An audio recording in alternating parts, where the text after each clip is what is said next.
Could the most sensitive secrets of the British monarchy and the private indiscretions of a prince now be sitting on a desk in the Kremlin, serving as ultimate leverage for Vladimir Putin? This chilling possibility has sent shockwaves through the global community, as new allegations suggest that compromising surveillance footage involving Andrew Mountbatten-Windsor may have found its way into the hands of Russian intelligence. Hello, dear viewers, and a warm welcome to our channel.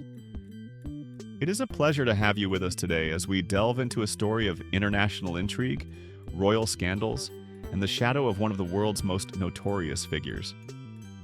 Before we dive into the heart of these startling revelations, please take a moment to subscribe to our channel and click the notification bell so you never miss an update on the stories that truly matter. Your support allows us to keep bringing you this in-depth coverage. The name Jeffrey Epstein continues to cast a long and dark shadow over the House of Windsor, and the latest developments are perhaps the most concerning to date. The connection between the late disgraced financier and the former Duke of York has been a subject of intense public scrutiny for years, but recent claims by a prominent biographer have added a dangerous new layer to the narrative: the threat to national security. The man bringing these details to light is Mr. Andrew Loney, a respected historian and the meticulous author of the book entitled The Rise and Fall of the House of York. Mr. Loney is not a man who makes such claims lightly. His work is known for its deep research and attention to detail. Recently, he sat down for an explosive interview on the Bad Company podcast, hosted by the seasoned journalist Yvonne Ridley. During this conversation, Loney peeled back the curtain on what he believes was a calculated effort by foreign powers and criminal elements to compromise one of the highest-ranking members of the British royal family.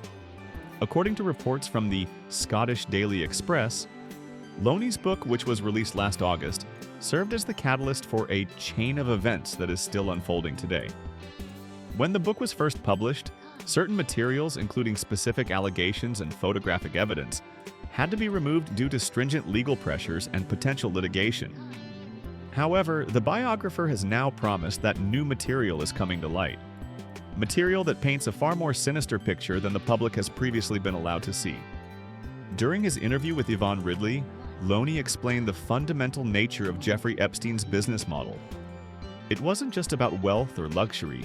It was about the accumulation of kompromat, the Russian term for compromising material. Loney stated quite clearly that Epstein traded in information. He didn't just provide favors, he used those favors to place powerful individuals under his thumb. By creating an environment where high-profile guests felt safe to indulge in their darkest impulses, Epstein was allegedly building a library of blackmail material.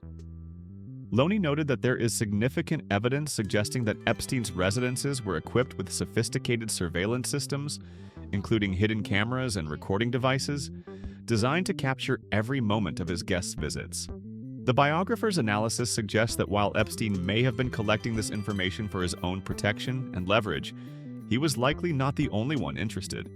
Given the caliber of people Epstein associated with, figures like former President Bill Clinton and tech mogul Bill Gates, international intelligence agencies would have been highly motivated to acquire whatever data Epstein had gathered.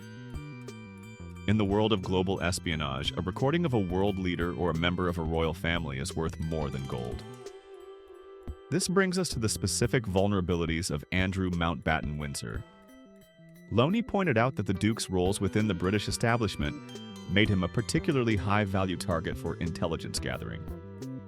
During his career, Andrew served within the Ministry of Defense, (EMOD), and later spent years as a special trade envoy for the United Kingdom.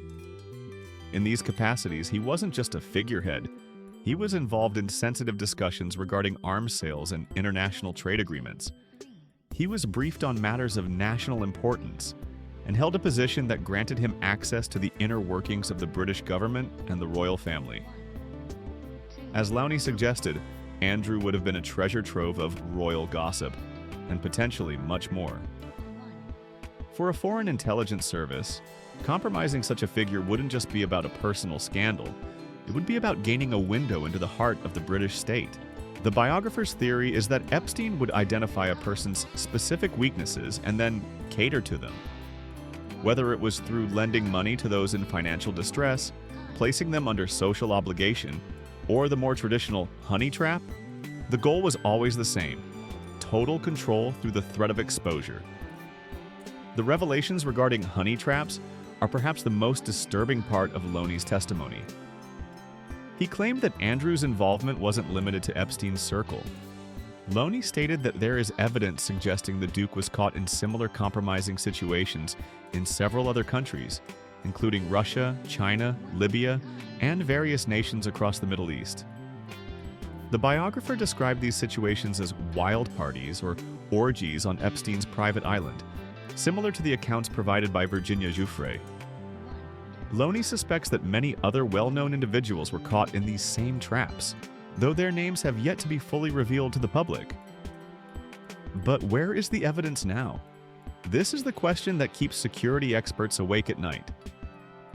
Loney shared that numerous women who were part of Epstein's circle have testified to seeing the rooms where these recordings were prepared, as well as the operators who managed the equipment. While some of these tapes are believed to be in the possession of the FBI following the raids on Epstein's properties, Loney made a stunning claim regarding a specific set of clips. He alleged that a certain policeman was given a collection of these recordings for safekeeping.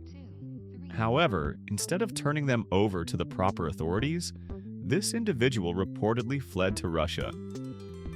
From there, it is believed that the footage found its way into the hands of the Russian government, and ultimately Vladimir Putin.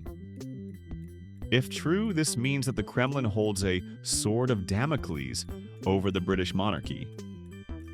The potential for blackmail in such a scenario is immense, and it raises serious questions about how much of the Duke's past behavior has influenced his public standing, and the decisions made behind closed doors at the palace. The biographer did not stop at Epstein. He also highlighted a broader pattern of what he describes as infiltration of the York family by individuals with ties to hostile regimes. Loney brought back to the forefront the case of young Tenbo, an alleged Chinese spy who is said to have a close connection to the Duke. But the concerns extend beyond just one individual. Loney suggested that several people with deep associations with the governments of North Korea and China have managed to embed themselves within the York's inner circle. The method of this infiltration is often financial. By offering large sums of money to the Yorks to serve as directors of their firms or as consultants, these foreign actors gain a level of proximity and influence that is highly unusual for a royal household. As a specific example, Loney pointed to a man named Johnny Hahn. According to the biographer, Mr. Hahn was paying Sarah Ferguson, the Duchess of York, a staggering $270,000 per year. When questioned about the nature of this arrangement, neither Johnny Hahn nor Sarah Ferguson provided a clear explanation for what services were being rendered in exchange for such a significant annual sum. These financial ties, combined with the allegations of surveillance and honey traps, create a picture of a royal household that has been systematically targeted by foreign interests for decades. For the British public, and especially for those who have followed the monarchy with respect and devotion for over half a century, these revelations are deeply painful. They suggest a level of negligence or perhaps even a fundamental misunderstanding of the risks involved in these high-stakes international associations. As we look at the broader implications, it becomes clear that this is not just a story about a spare prince who lost his way. It is a story about the intersection of celebrity, power, and global espionage. It is about how the vulnerabilities of an individual can be exploited to threaten the stability of an institution that has stood for over 1,000 years. Andrew Loney's work has opened a door that many would have preferred to stay shut, and the chain of events he triggered is likely far from over. The question remains, what will the palace do now? With the king already facing numerous challenges, the ongoing saga of the Yorks continues to be a source of significant stress and reputational damage. Can the monarchy truly move forward while these shadows of the past and the potential tapes in the Kremlin continue to loom so large? We want to hear from you, our valued audience. What are your thoughts on these shocking claims by Andrew Loney? Do you believe that the national security of the United Kingdom has been compromised by these associations? Or is this simply a case of personal scandal being blown out of proportion? The allegations regarding the tapes in Russia are particularly concerning. How do you think the royal family should respond to such a threat? Please share your insights and opinions in the comments section below. We value your perspective and look forward to a respectful and engaging discussion. If you found this deep dive informative, please give this video a like and share it with others who might be interested in the hidden history of the House of York. Your engagement helps our channel grow and ensures that we can continue to provide high-quality, long-form content on the topics that matter most to you. Thank you so much for spending your time with us today. We know there are many places you could go for your news, and we are honored that you chose to stay here with us. Stay tuned for more updates as this story continues to develop. Until next time, take care and stay informed. This is your host, signing off. Thank you for watching.